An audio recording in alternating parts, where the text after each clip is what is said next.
Había un piano en la casa, tenía una cierta fascinación ya por Martha Argerich, que es una de las grandes pianistas del siglo XX, y pues yo dije, yo quiero, se me hacía como muy natural el instrumento, o sea, a veces la gente dice, es que no, el piano es muy grande, no, a mí se me hacía muy natural porque ya estaba ahí, ya era algo que yo conocía, o que había tenido un cierto acercamiento, tocaba, como jugaba, por ejemplo, yo decía, voy a jugar con el piano, que es como debe ser, y comencé a los 6 años con una disciplina férrea. Mi mamá, o sea, había muy buenos maestros en la Escuela Nacional de Arte, pero mi mamá fue la que me enseñó a leer a primera vista la música. Y siempre tuvimos esa disciplina de leer a primera vista todos los días, todos los días, todos los días. Y comencé en el piano y como cuando tenía 10 años se abrió un concurso de la Orquesta Sinfónica Nacional de Cuba que podían presentarse todos los instrumentistas que quisieran para tocar de solista. Y yo gané, fui una de las ganadoras. Hola, ¿cómo están? Bienvenidos a Labs Podcast. Yo soy Samantha Tams, soy su host y hoy tengo el honor de entrevistar a Ana Gabriela Fernández, una talentosa pianista y concertista cubano-americana. Bienvenida, Ana Gabriela. Soy muy afortunada porque en mi familia se respiraba música desde que yo tenía 3 años y yo creo que eso es fundamental. Mi amor por la música contemporánea vino de mi mamá, como bien decías, que mis padres me tuvieron la posibilidad de darme y que se los agradezco enormemente. Sí, bueno, yo comencé desde los 3 años, como decías, escuchaba mucha música. Comencé a los 6 años en la Escuela Nacional de Arte de La Habana. En Cuba hay una regla, digamos, de las llamadas carreras largas en los instrumentos de música, que son tres: violonchelo, violín y piano. Entonces abren pruebas de aptitud, digamos, por así decirlo, en las escuelas, en todas las escuelas de nivel elemental de arte, y los niños desde los 5 o 6 años van y pues prueban a ver si quedan en alguno de esos instrumentos. Yo quedé en los tres instrumentos, pero definitivamente a mí el piano era el que más me llamaba la atención. Había un piano en la casa, tenía una cierta fascinación ya por Martha Argerich, que es una de las grandes pianistas del siglo XX, y pues yo dije, yo quiero, se me hacía como muy natural el instrumento, ¿sabes? O sea, a veces la gente dice, es que no, el piano es muy grande, no, a mí se me hacía muy natural porque ya estaba ahí, ya era algo que yo conocía, o que había tenido un cierto acercamiento, tocaba, como jugaba, por ejemplo, yo decía, voy a jugar con el piano, que es como debe ser, y comencé a los 6 años con una disciplina férrea. Mi mamá, o sea, había muy buenos maestros en la Escuela Nacional de Arte, pero mi mamá fue la que me enseñó a leer a primera vista la música. Y siempre tuvimos esa disciplina de leer a primera vista todos los días, todos los días, todos los días. Y comencé en el piano y como cuando tenía 10 años se abrió un concurso de la Orquesta Sinfónica Nacional de Cuba que podían presentarse todos los instrumentistas que quisieran para tocar de solista. Y yo gané, fui una de las ganadoras. Entonces ahí fue cuando toqué el concierto en Re mayor de Joseph Haydn con la Orquesta Sinfónica Nacional de Cuba. Y fue una experiencia increíble, una experiencia que me marcó para siempre. Y bueno, ya yo había tenido la posibilidad de tocar en público a los 7 años por primera vez en un evento de un concurso iberoamericano de piano, unas pistas muy chiquititas, una cosa así, pero ya había tenido un cierto bagaje en el escenario y pues yo me sentía muy cómoda. Y pues sí fue una experiencia tremenda porque una cosa es tocar sola y otra cosa es tocar con orquesta de solista. Ahora, cuando uno es niño, no tiene la idea de la dimensión de eso. Uno simplemente se divierte y ya, pero ya luego pasan los años y ya te vas dando cuenta de la responsabilidad que tienes como artista, ¿no? De como intérprete. Pero bueno, esa fue la historia y a partir de ahí se han sucedido una serie de conciertos y he tenido la fortuna de seguir tocando, que es lo que más me gusta. Se pudiera decir que además de, obviamente, la disciplina que has tenido desde muy pequeña, obviamente fuiste dotada con un regalo auditivo, o sea, ¿sabes? O sea, como que obviamente hay disciplinas, y creo fielmente que la gente que se dedica y que se pone su intención, su cuerpo y alma a ser muy bueno en cualquier cosa que ame, lo puede lograr. Si bien obviamente hay gente que lo logra mucho más fácil que otros porque tiene el don o tiene, sabes, la facilidad. ¿Tú qué crees que influyó mucho para que tú también, además de esa disciplina que te inculcaron y obviamente pues el trasfondo y el amor por el arte, ¿También tenías ese talento nato? Pues yo creo que sí. Ahora, yo creo que el talento hay que desarrollarlo. Creo que uno tiene que ser muy consciente de eso, de que sí tenemos talento, pero el talento no es suficiente, ¿no? Uno tiene que buscar, analizar, también la suerte es importante aquí, o sea, estar en el momento, en el lugar correcto, buscar posibilidades, no, o sea, luchar por lo que uno quiere y sobre todo creo que los sueños son súper importantes porque una vez se dice, "Ah, tengo un sueño muy imposible", pero no, pues nada es imposible, ¿no? O sea, hay que trabajar para eso mucho y pues sí hay una serie de elementos que también intervienen, que no está en ti, ¿no? Pero creo que si uno tiene la idea y la perseverancia y el trabajo para eso, lo puede lograr. O sea, el hecho de querer tocar en el Carnegie Hall no es algo muy lejano, o sea, sí es muy difícil. Y más ahora, ¿no? Con todo lo que está sucediendo, la cantidad de artistas que hay, la competencia tan grande que hay, pero no es que sea imposible, o sea, se puede lograr y se puede hacer y lo único que hay que hacer es trabajar mucho para eso. También depende mucho del ambiente. Yo creo que el hecho de haber tenido una familia que me ayudó a, pues a desarrollar estas habilidades y también que me dio todo, Samantha, porque puedes tener el talento, pero si no tienes las condiciones, si tu familia no te apoya, pues no puedes, es mucho más difícil, ¿no? Entonces, ¿cuántas personas hemos visto que tienen tanto talento que se dedican a haciendo otra cosa que no sea el arte? Por prejuicios familiares, por cuestiones económicas también. O sea, hay gente que prefiere estudiar ingeniería porque eso le va a dar más dinero o más facultades económicas que la música o el arte. Vivir del arte es difícil, no es imposible, pero es difícil.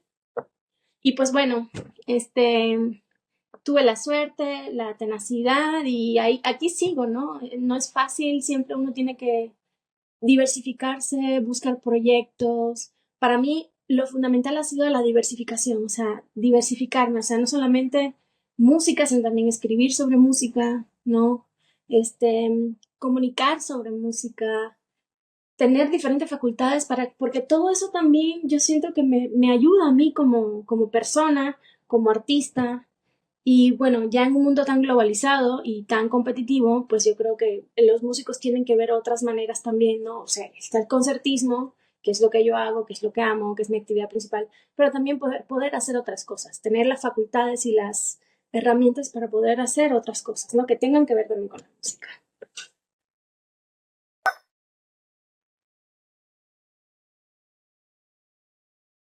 Perdón, es que mi perro estaba ladrando, ahorita lo voy a quitar.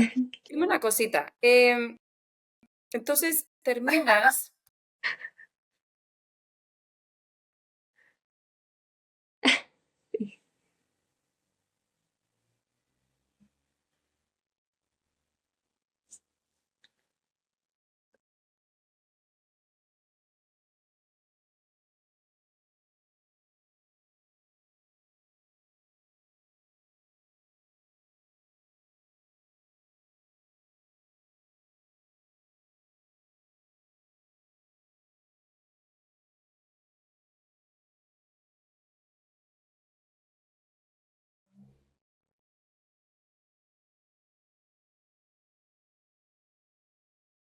Dime una cosita, entonces terminas, ¿cuándo, o sea, tu carrera la hiciste en Cuba, la licenciatura? Sé que tienes licenciatura, maestría, doctorado, postdoctorado, o sea, eres una persona que estudia muchísimo, sigue estudiando. Eh, ¿Cómo es tu carrera, digamos, bueno, educativa, ¿no? Tu trayectoria educativa en el mundo de la música, esa primera parte la haces en Cuba y posteriormente te mudas a México. Y luego, ¿O cuándo es, cómo son tus estudios realmente? Y después, ¿qué fue lo que te llevó migrar a México? ¿Seguir estudiando o oportunidades laborales? bueno, y parte de mi carrera la hice en Cuba, la otra parte la hice aquí en México y una parte la hice en Estados Unidos y Canadá. Entonces vine a México porque en el año 2013 yo tenía pensado irme a estudiar a Europa, España específicamente, a Reina Sofía de Madrid, pero no estaban dando visas de estudiantes por una u otra razón. Mi país siempre ha tenido han tenido muchos conflictos con Europa y Estados Unidos específicamente. Y bueno, lamentablemente esos son los países donde digamos, están los mejores maestros, las oportunidades de respirar un poco más de música, de ver muchas cosas pasando al mismo tiempo. Entonces, en México se abrió una puerta porque fue una maestra, Ninosca Fernández Brito, a dar una clase magistral y a mí me encantó. Y dije, yo quiero que esta señora sea mi maestra. Entonces, empezamos a hacer todo para venir a estudiar aquí, a terminar, bueno, parte de la licenciatura. Yo terminé la licenciatura ya en el Instituto Superior de Arte de La Habana, terminé aquí la licenciatura, hice maestría, doctorado, y en el transcurso de eso, en la UNAM, hice un Performer Diploma en Estados Unidos y fui a cursos de verano en Canadá con todos estos maestros. Entonces, también estuve un rato, unas semanas en Portugal con María João Pires, que es una de las grandes pianistas del siglo XX. Eso me ayudó muchísimo y me abrió la concepción de la música de manera diferente. La verdad que estudiar con una gran pianista te cambia la perspectiva. Y luego pues ya entré a mi postdoctorado aquí en la UNAM. Básicamente la migración aquí a México fue a través de mis estudios y así he estado por 8 años hasta que ya pude tener la nacionalidad mexicana y bueno, me quedé aquí, amo México, me ha dado muchas oportunidades laborales, he tenido que luchar mucho, pero están, puedo vivir de la música, ya sea dando conciertos, escribiendo sobre música, comunicando, dando clases de vez en cuando. Creo que es importante también abrirse un espacio en el currículum para la enseñanza, aunque sea poco, pero creo que es importante también conocer esa parte, ¿no? O por lo menos intentar conocer esa parte, enseñar, sobre todo a niños, que es muy difícil. Y pues he viajado a otras partes del mundo tocando música latinoamericana. Y bueno, ahora proyecto futuro, pues voy a grabar un disco en Nueva York en octubre.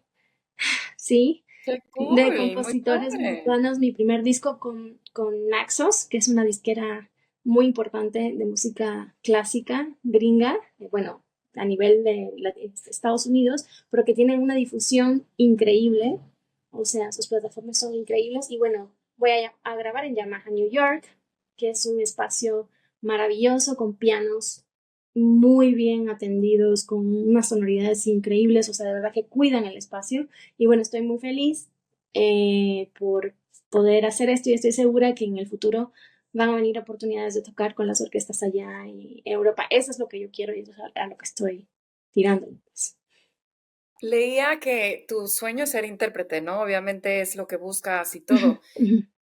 Explícanos un poquito esa diferencia. Obviamente el intérprete interpreta, ¿no? Piezas que ya fueron escritas o compuestas por otras personas. ¿Cuál es tu atracción a ser intérprete o quizá algún día explorarías a ser compositora de tu misma música? Pues bueno, yo creo que ser intérprete es de lo más complicado que existe. Creo que esa parte de decodificar los sonidos que están escritos en una partitura, que se escribieron en otro tiempo, otras personas, en otro continente, es lo que más me interesa a mí, poder comunicarle al público eso y también tener un espacio de comunicación que se crea con el compositor, con el público y contigo mismo. Creo que es fundamental que los intérpretes no solamente hagamos música de repertorio universal, creo que es fundamental, pero también creo que también es importante incluir en el repertorio obras de compositores latinoamericanos o hispanos. Esa ha sido mi tarea y creo que debe ser la tarea de todo intérprete del siglo XXI. He tenido la posibilidad de trabajar con compositores vivos y no vivos y ojo, aquí la diferencia es abismal. O sea, una cosa es tocar la sonata en si menor de Franz Liszt, que se compuso en el siglo XIX, y otra cosa completamente diferente es tocar una pieza que te están componiendo para ti. Ayer mismo vino a trabajar conmigo un compositor que se llama Gonzalo Macías, porque vamos a hacer un concierto. Él me compuso una obra, me la dedicó, y es una obra muy interesante para piano.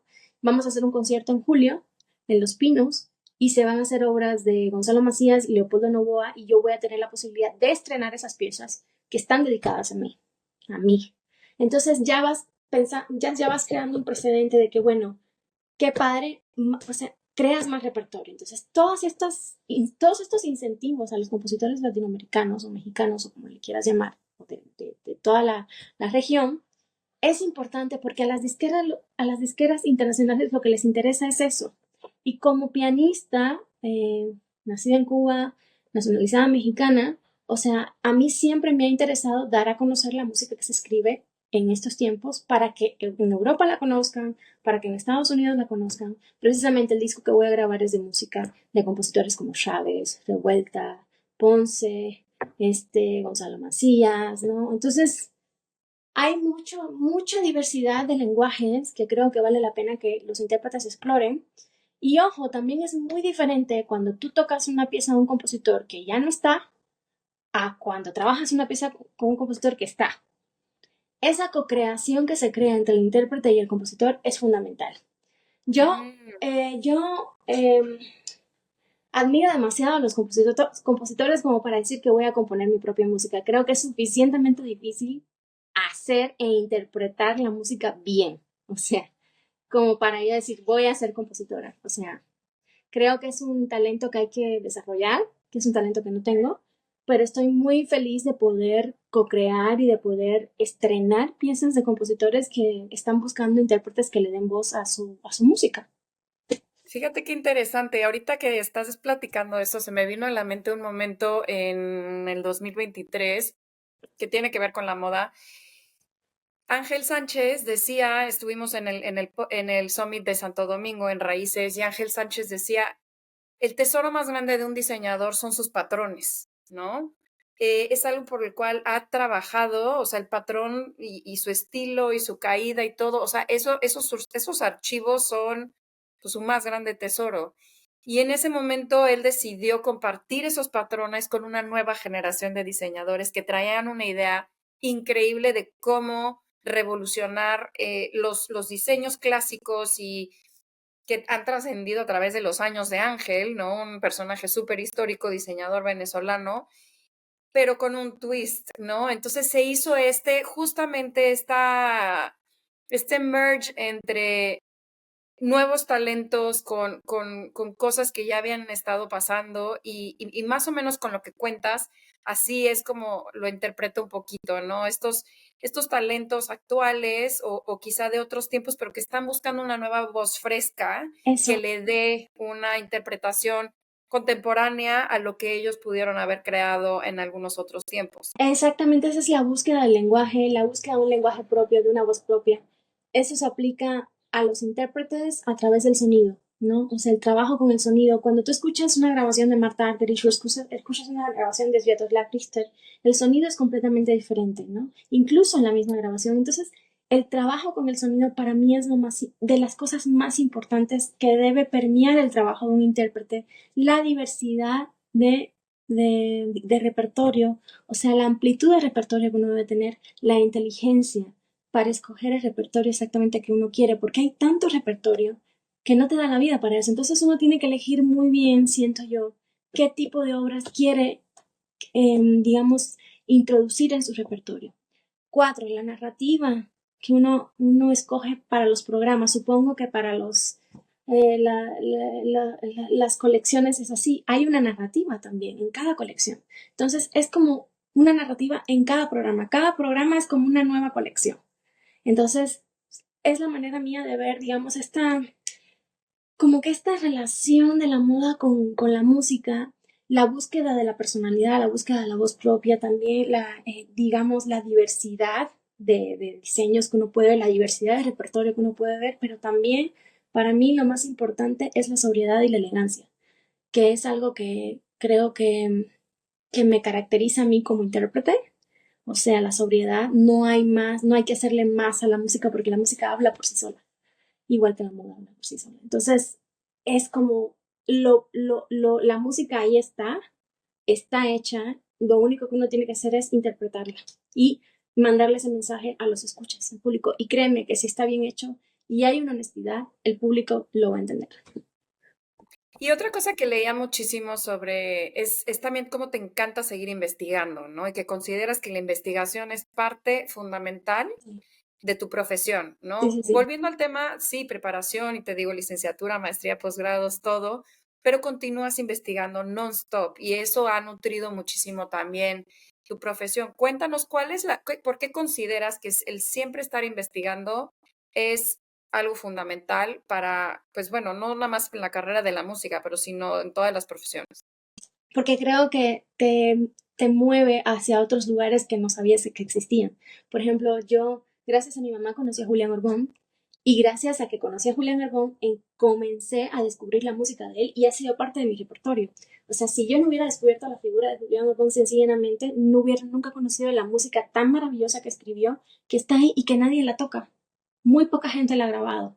Entonces, ver la vida de otros compositores, sobre todo compositores migrantes, me ha hecho mucho sentido a mí como migrante también, bueno, que fui y ahora ya no soy, pero que fui, o sea, y como quiera que sea, cada vez que uno va a otro lugar a tocar la música, uno es un migrante y uno es como un mensajero de estos compositores que tuvieron una vida bastante complicada. Eso por un lado. Segundo, las herramientas que te da la investigación para mí son fundamentales porque te ayuda a comunicar, te ayuda a ver, o sea, dentro de la misma partitura, buscar elementos que si no tuvieras esas herramientas, sencillamente las dejas pasar por alto. 3, buscar nuevo repertorio, que eso es importantísimo para mí. 4, no quedarse en lo que sabes siempre. La música es mucho más allá de eso.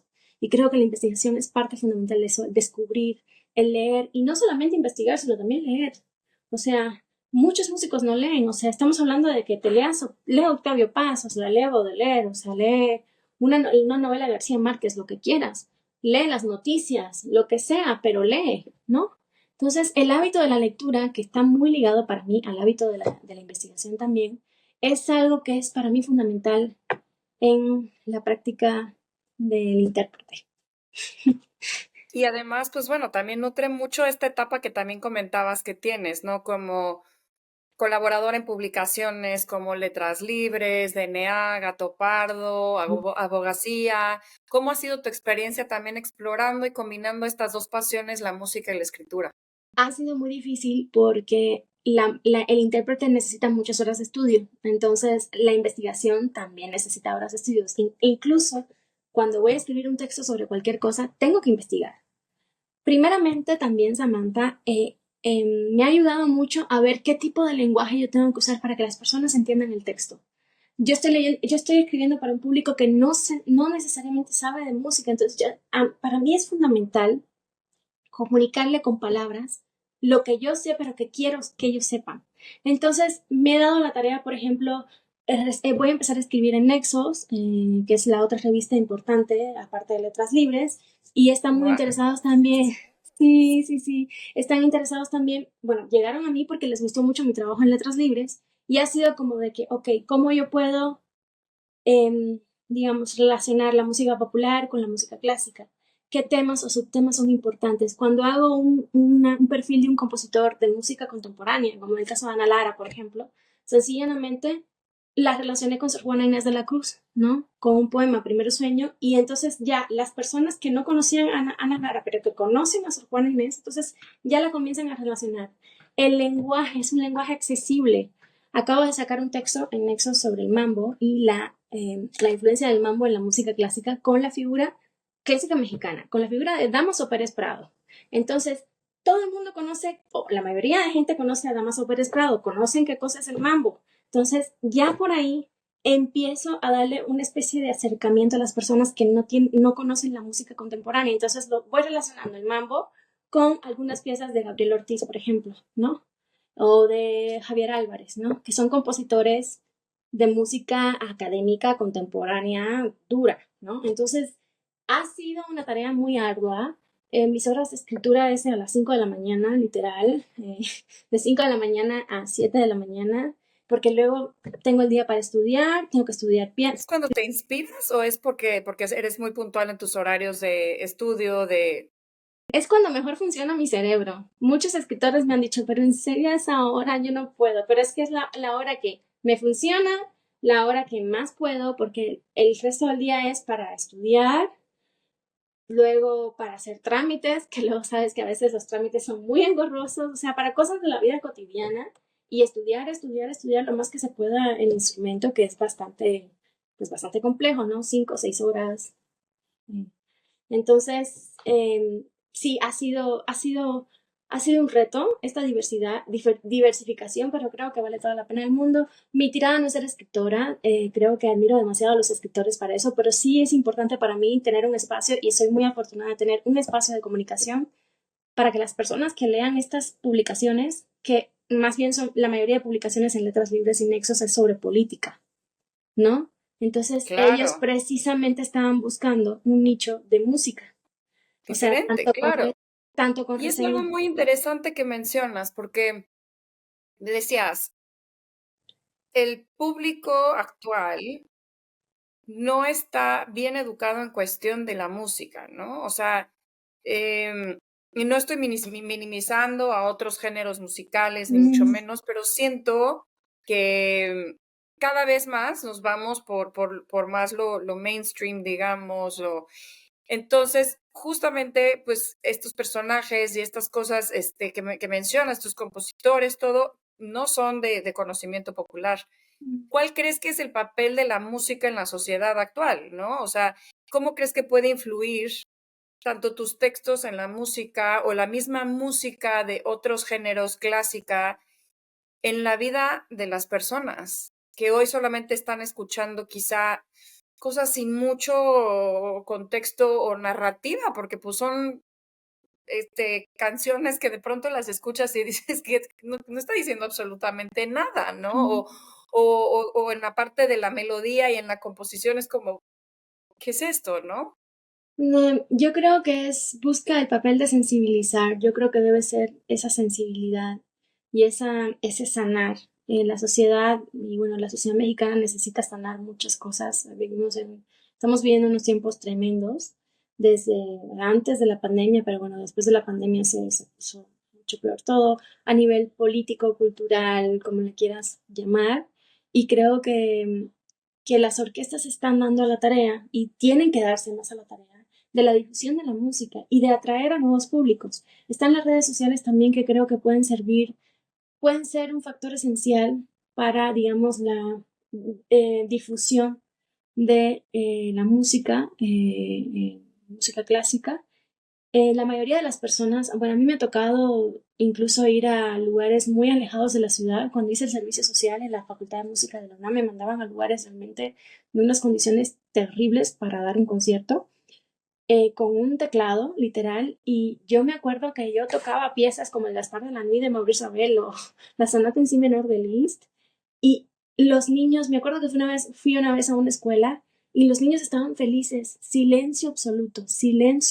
Entonces, ¿qué te dice eso? Que también hay una sensibilidad y que creo que la gente no está exenta de eso. He dado conciertos gratis en el Munal y claro, el Munal tiene su público que va, pero como eso puede suceder en cualquier parte de la ciudad, creo que es más bien es cuestión de las instituciones que deben crear más espacios de difusión para la música clásica. También las orquestas deberían tener como un programa de difusión en redes que atraigan a los jóvenes, ¿no? Pues los niños son divinos y creo que si empiezan a escuchar música desde niños, les va a fascinar, les va a encantar porque la música habla por sí sola. Y creo que también siento que la apertura de los conciertos en casa que se está dando, porque a las instituciones, pues las instituciones no tienen mucho presupuesto muchas veces para hacer muchas cosas, creo que es una buena vía también de dar a conocer músicos y de que las personas que viven en lugares puedan asistir a esos conciertos, ¿no? En casa. O sea, la energía es diferente, es muy íntima, los conciertos en casa son diferentes, o sea, la energía que uno provee o que uno siente como intérprete es completamente diferente a la de un teatro, la de la sala de Nezahualcóyotl, por ejemplo. Entonces, bueno, hay plataformas también como TikTok que pudieran ayudar. Creo también que los noticieros más importantes deberían tener espacios de programa de música, de literatura, de difusión de las artes. Estamos hablando de pues, Televisa, estamos hablando de TV Azteca, estamos hablando de televisoras muy grandes que pudieran ayudar a eso. O sea, no solamente hablar de política, ni noticias pues alarmantes, que sabemos que también está, pero pues también abrir un espacio de eso. Digo, en Francia Un pasa esto, espacio cultural, sí, 100%. la televisora Justo te iba a francesa. hacer, esa era mi siguiente pregunta, ¿no? Como que qué considerabas que las iniciativas privadas o públicas deberían de hacer para justamente contribuir a que el público esté un poco más inmerso en el mundo de la música. Y pues sí, tienes toda la razón, o sea, creando plataformas, creando momentos, educando a nuevas generaciones. Bueno, aquí en Yucatán La Sinfónica, la OSI, tiene unos programas muy lindos para los niños en los fines de semana, donde de repente Este, interpretan, pues bueno, La Guerra de las Galaxias o Harry Potter o así, ujú, pero es el hecho de llevarlos, que lo ujú, escuchen. Como tú dices, también un gran ejercicio para los niños que de pronto se pongan y se metan a este mundo y estén tranquilos y que sepan controlar todo eso, ¿no? Pero ujú, si bien obviamente llegas y en un lugar y te enchina la piel estar escuchando ese tipo de cosas en un teatro, ¿no? ujú, Creo que sí, tienes toda la razón y también nosotros como sociedad tenemos que buscar también estos espacios, atrevernos a ir, explorar. En la Ciudad de México definitivamente pues hay mucho que se pueda hacer, ¿no? Y sí, las instituciones y la iniciativa privada y pública debería definitivamente ujú. estar un poco más involucrada en este tema de cultural. Y ahora lo que tú también deseas de las casas, quiero que me platiques de estos conciertos que has estado dando en la Casa Barragán, Sí, que ahí fue donde tengo que ser súper sincera, de repente vi justo, creo que fue un post o algo de sí. Instagram de un evento privado, Omega Mm, creo que fue, tú tocaste ahí. Primero que nada dije, ¿qué es esto? ¿Qué espectáculo? Algo súper íntimo, luz de las velas, ¿no? sí. Me pareció algo súper inmersivo, Ujú, ¿no? De parte de pues, estar en un lugar con una historia y ujú, arquitectura como nada, pero al mismo tiempo todos los sentidos, ¿no? Está la ujú. arquitectura, está la música, está la luz de las velas, o sea, era algo, pues bueno, que yo dije, se me antoja cañón ir, ¿no? Cuéntanos un poquito, ¿cómo empiezan estos conciertos privados en Casa Barragán? Bueno, pues el año pasado tengo una gran amiga que de hecho le debo, bueno, es mi ángel de la guarda, de hecho le debo la apertura y el conocimiento de que muchas marcas vinieran y se posaran en mí. Es Pamela Ocampo de Tiffany, la adoro, Ay, amo, sí, la a quiero, Pame, la le quiero, mandamos un saludo desde aquí todos. la adoro, así creo que es un ángel de la guardia y ella fue de las primeras que confió en mí como pianista y me iba a escuchar, digo, yo ya tenía una carrera importante en los medios de la música clásica aquí, pero para cuestiones de, digamos, de marketing, de ver otras cosas, tener otro tipo, la diversificación de la que les estaba hablando, no solamente ser pianista de grandes escenarios, sino también de eventos chiquitos, otro público, otras personas y también acercar a ese tipo de personas que están muy metidos en el fashion y que muchas veces no tienen o no escuchan música clásica y que de repente empezaron a escuchar música clásica. Entonces ella me busca un día y me dice que están muy interesados en comenzar una serie de conciertos junto a César Cervantes, que es el director de Casa Pedregal. Y yo, ay, pues sí, me encantaría. No había muchos conciertos el año pasado porque a nivel institucional pues todo está ahí en veremos, ¿no? Como siempre. Y mucho más justo antes de las elecciones. Entonces dije, ok, le entro. Yo empecé, inauguré la serie de conciertos esas en febrero del año pasado, y se han dado la tarea, específicamente César Cervantes, la labor de César ha sido increíble en ese sentido, de hacer un concierto al mes con diferentes músicos o compañías de danza o exposiciones de fotografía o de artes visuales, artes plásticas, ¿no? O sea, una vez al mes y de que las personas vayan conociendo qué se está haciendo en Casa Pedregal. La casa, bueno, en sí es una obra de arte de ese maravilloso arquitecto que fue Luis Barragán, premio Pritzker, y bueno, este, toda la, toda la composición de la casa responde a todo tipo de manifestaciones artísticas, ya sea un concierto, ya sea una exposición, ya sea bailarines. Entonces creo que toda esta relación con la Casa Barragán, con César Cervantes, con los eventos que se hacen ahí, me ha dado otra perspectiva de disfrutar la música y otra manera de hacer música, que no sea solamente en el gran escenario de la Sala Nezahualcóyotl, por así decirlo, con una orquesta de Jalisco. Entonces creo que ha sido fundamental eso. Creo, he descubierto otra manera de comunicar la música. Los conciertos en casa, como te decía anteriormente, tienen otras características completamente diferentes. La relación con el público es mucho más cercana. Muchas veces yo doy conciertos en la sala de Nezahualcóyotl de solista o no sé, con la Orquesta Filarmónica de Jalisco y tengo un camerino y todo, pero el acceso con el público que luego me quiere ver es más difícil.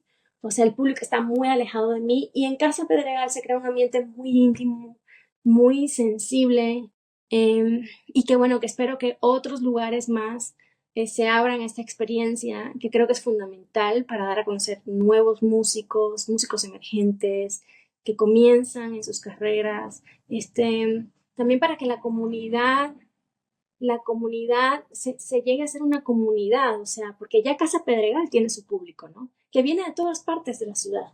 Hay gente que se mueve desde el norte hasta allá, o sea, del centro, o sea, tiene su público, pero creo que estaría bien que otros espacios, o que quizás las instituciones consideraran abrir casas de cultura donde se pudieran hacer este tipo de conciertos y que las personas Claro. fueran, o sea, aquí en el centro de Coyoacán o no sé, en diversos, incluso hasta Iztapalapa, o sea, ya hay centros culturales que hacen una labor muy bonita, pero que pudieran tener como más actividad en ese sentido, y tanto en la ciudad como en el resto del país, ¿no? Yo sé que es muy difícil hablar de eso en estos momentos, pero yo creo que es algo que debería ser, sí creo que la televisión funge un papel fundamental, debería Claro. fungir un papel fundamental. Digo, en Francia, que sé que estoy hablando de Francia, que es una potencia cultural, pues los principales noticieros, o sea, hacen conciertos de música Mm, clásica y lo transmiten. claro. Entonces, mesas de debate, no solamente tiene que ser de música, puede ser de literatura. Me acuerdo que Televisa en la década del 80, 80, 70, hizo una serie de pláticas con Octavio Paz en el cual invitó a diferentes, o sea, Álvaro Mutis, ¿no? Como, arquitectos, escritores, antropólogos, ¿no? Hicieron diferentes programas relacionados a un tema específico, la arquitectura, la literatura, ¿qué más? La poesía, no sé, la antropología, ¿no? Incluso hay un programa dedicado a Sor Juana Inés de la Cruz. O sea, como que este tipo de pláticas que fue como muy informativa porque la cantidad de personas, me imagino, que escucharon esos programas, que vieron esos programas fue tremenda. Y fue Televisa. Entonces, yo creo que estaría muy bien que se pudiera volver a hacer algo así, pues desde otras perspectivas, porque hay Claro. muchísima gente que ve esa Y televisión. es parte de la educación, como tú dices, ¿no? Como que enfoquémonos en seguir educando a la gente, no nada más, sabes, dando contenido que no va a sumar nada a la cultura de las personas, sino igual y hasta polarizar, ¿no? Mejor crean, o sea, hay que ser creadores de contenido en todos los sentidos. Puede ser un Netflix, puede ser una televisora, puede ser una estación de radio, unas Ujú, mismas redes sociales exacto, exacto.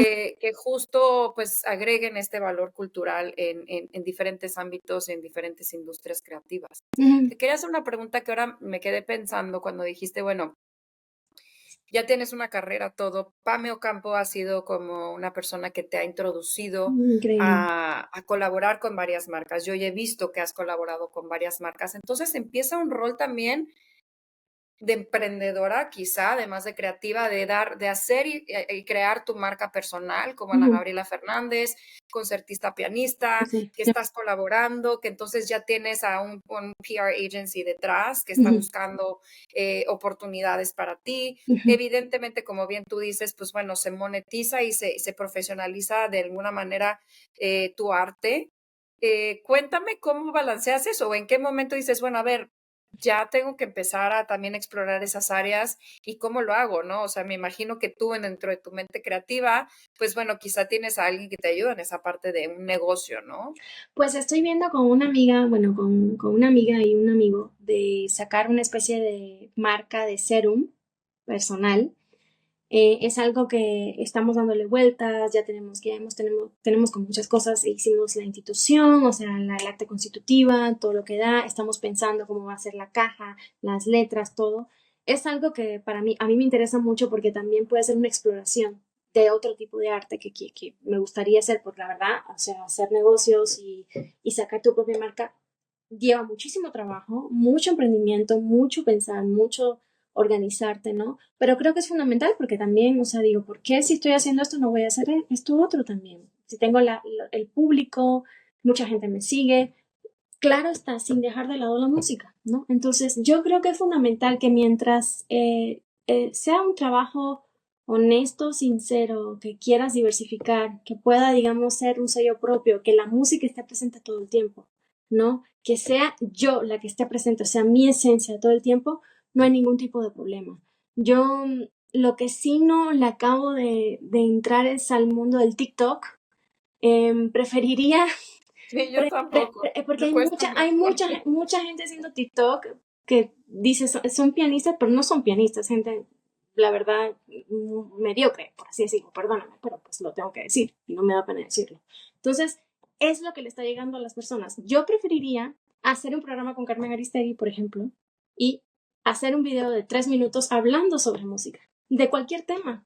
Y literal que sean clases de apreciación musical, que las personas digan, ay, bueno, qué interesante esto, ay, voy a buscar este compositor, o sea, ay, ¿a poco hay tantos tipos de instrumentos? O sea, ¿cómo es eso? ¿Cómo es la influencia del mambo en la música? O sea, porque también la plataforma de video puede ser un poco más interesante que la lectura. No todo el mundo lee, no todo el No, mundo y aparte, a lee. ver, ya las generaciones nuevas, el attention span que tienen, ya está comprobado, o sea, dura unos cuantos segundos y es muy digerido, straight to the point y punto. O sea, ya cada vez es más difícil tener la retención de un público y sobre todo, imagínate, con TikToks de 15 segundos, la gente se la vive, ¿no? Scrolling down, imagínate sentarlos a hablar sobre la influencia del mambo en la música, o sea, bye, Exactamente. ¿no? Next, o sea, qué reto tan más grande, la verdad, Ana, proponerte realmente a llegarle a una sociedad actual, contemporánea, de jóvenes, para que realmente les haga sentido, les haga clic, y les interese explorar estas cosas, con tan poquito attention span, con tan poquito interés en otras cosas que no sean algo fácil de digerir y bye. Y cómo se hace viral esto, ¿no? Qué interesante, qué reto tan más grande. No, y sobre todo que al final dices, bueno, me la he pasado estudiando, o sea, leyendo, así como para que las personas piensen que soy un intelectualoide, literal, hay gente que piensa esas cosas y que las pone en redes. Entonces yo digo, no, a mí no me interesa, yo voy a seguir en mi camino, creo que voy por buen camino, no voy a agarrar el camino fácil de que las personas lleguen a mí y digan, ay, bueno, es TikToker, no, no, no, no, yo voy a hacer, estoy tratando de hacer las cosas lo mejor posible. Digo, trabajo todo el día.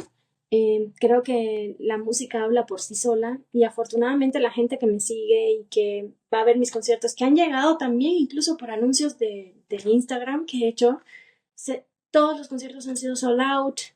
Me siento muy feliz y bueno, exhorto a las personas que estén viendo esto que por favor, pues que a mi próximo concierto puedan ir y que me puedan decir qué les pareció. Para mí no hay nada más bonito que cuando termino de tocar, que una persona se me acerque y me diga, me gustó sentir esto, eso para mí es lo más importante, lo que yo le transmito al público, ¿no? De la mejor manera que puedo hacerlo, ¿no? ¿Cómo te pueden encontrar o tu cartelera para ver dónde vas a estar próximamente, a dónde viajas si no es nada más en México? Bueno, a través de Instagram, Ana Gabriela Fedes Fernández, Twitter, Tempo de Rabel, Twitter, Tempo de Rabel, y mi página web que es anagabrielafernandez.com y por TikTok también Ana Gabriela Fernández. O sea, por ahí estoy subiendo todo. El próximo recital va a ser en Los Pinos, en julio, finales de julio, con el estreno de 2 piezas de compositores contemporáneos como Gonzalo Macías y Leopoldo Novoa. Vayan, está padrísimo, va a estar increíble. En agosto tengo la posibilidad de tocar en el ciclo de Despertares con Isaac Hernández, el bailarín, en el Auditorio Ay, Nacional. me Sí, muero de ganas también por entrevistarlo. Nunca me ha contestado. Dile, por favor, que le he escrito bastante y me muero de ganas. Otro personaje mexicano que digo, wow, necesito escuchar un poco más de su historia. Obviamente, ¿no? De la danza en este caso. Gran no, bailarín. Me ella encantaría es también. muy linda persona y también un chavo muy trabajador, o sea, no la ha Sí. tenido fácil. Digo, ahora está en el San Francisco Ballet, que es Ujú. difícil, es muy difícil ser solista ahí en una compañía tan grande. Y bueno, voy a tener la enorme fortuna de trabajar con bailarines del Royal Ballet, del New York City Wow. Ballet, y me siento muy honrada y muy feliz de eso. De hecho, lo conocí gracias a que toqué en un evento privado de la revista Caras. Él fue Mm, portada y entonces él estaba ahí, con claro. como Blanc, y me escuchó y le encantó. Y bueno, tengo la posibilidad esta de tocar ahora en agosto en el auditorio. Ya he tocado varias veces allí, pero nunca había tocado digamos, en el ciclo de despertares. En septiembre tengo un concierto en el Four Seasons con Abelardo Marcondes, que bueno, eso ya será más adelante. Y en octubre me voy a Nueva York a grabar mi tercer disco, pero ya mi primer disco con una disquera importante de Estados Unidos. qué ilusión, de verdad. ¿Cómo te imaginas ya para finalizar esta entrevista? ¿Cómo te imaginas, Ana Gabriela, en 5 años? ¿Cuál es tu sueño más grande? Pues tocar en el Concertgebouw de Ámsterdam, tocar en el Carnegie Hall, tener conciertos, hacer proyectos muy interesantes con amigos, conocer gente a través de la música y estar en un lugar donde yo pueda desarrollar este arte, ¿no? O sea, que tenga la libertad de hacerlo y que estén todas las condiciones para poder hacerlo, ¿no? Y seguir tocando y seguir descubriendo música increíble, compositores increíbles, tener proyectos y siempre poder estar inmersa en la música, que es lo que más me gusta. Pues bueno, ha sido de verdad, Ana, un gran, gran placer compartir esta mañana contigo. Me moría Ay, de ganas de seguir platicando, conocer un poco más de tu mundo. Me has dejado con la boca abierta, ay, con tus ideas súper bien planteadas, tu misión de transmitir más la música en nuevas generaciones.